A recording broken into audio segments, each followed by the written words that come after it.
When I was a boy, I used to believe my parents and believe my teachers and that you should have respect for your elders and betters, and that the men upstairs knew what they were doing. And I was taught that the more I would know, the further I would go. So I stayed in school, I got a degree, eventually got a teaching certificate, I went out to teach. And the first school I taught in, the principal was primarily concerned that the children did not step on the rose beds. And education seemed to be the furthest thing from his mind.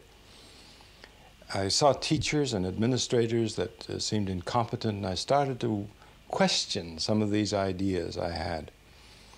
And as I looked around me, I saw a sign on the door that said, "Emergency exit, authorized personnel only."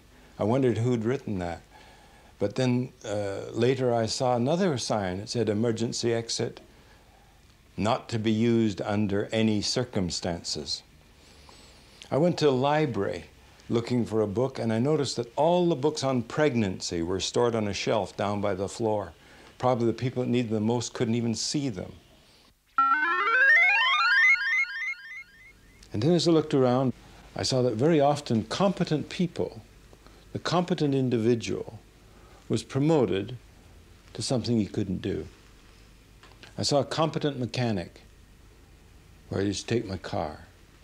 He was terrific. He was very responsible, very precise, knew exactly what he was doing, so they made him foreman. Now he's no longer fixing cars, and he's trying to manage the other mechanics. And he's very incompetent. He doesn't do this well. He's really a competent mechanic and an incompetent foreman. I also observed that a competent salesman, a man who is just terrific at dealing with people, with a great personality, very popular, well-liked, good at selling, personally,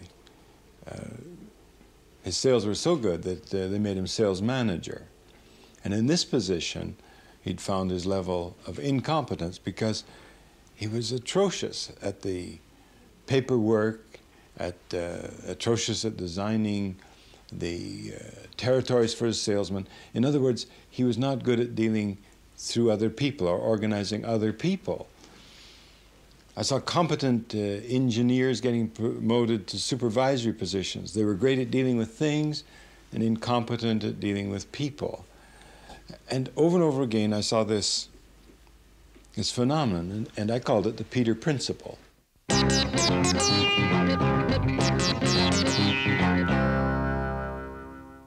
The Peter principle states very simply that in any hierarchy, an employee tends to rise to his level of incompetence, and that's where he stays. And one of the biggest problems in the United States, the problem that most psychiatrists are dealing with today, is a problem called the identity crisis, where people have lost themselves in the hierarchy. They've done what they've been told. They're following the rules. They're being promoted. And then all of a sudden they find themselves wondering, what am I? Who am I? Where am I? But mainly, who am I? And they're lost in the process of being promoted and trying to conform to what the hierarchy expects. They've lost their own identity. This is a major problem. I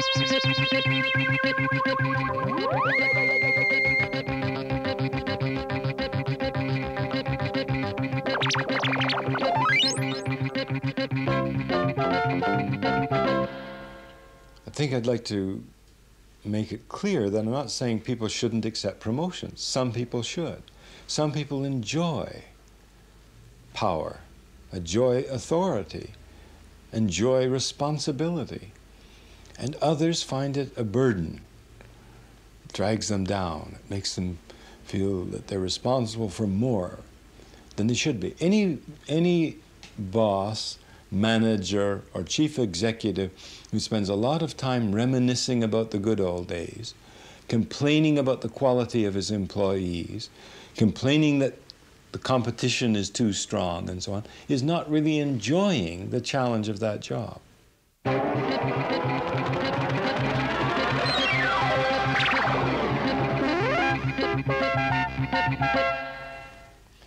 Should we go throughout life being conditioned to keep on accepting that next reward, to keep on running like a squirrel in a cage, to keep on striving for that carrot on the stick?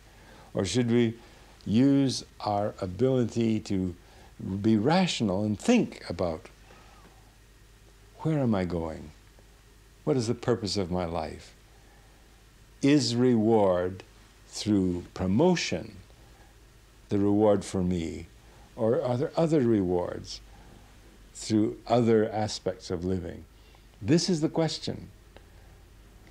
I can't answer for you. I try to answer it for myself. Each individual can use his ability, his rational ability, to analyze his situation. And this is where the Peter principle, written as humor, as satire, to help people laugh at the problem, can actually help people make some of these very important decisions in their own lives.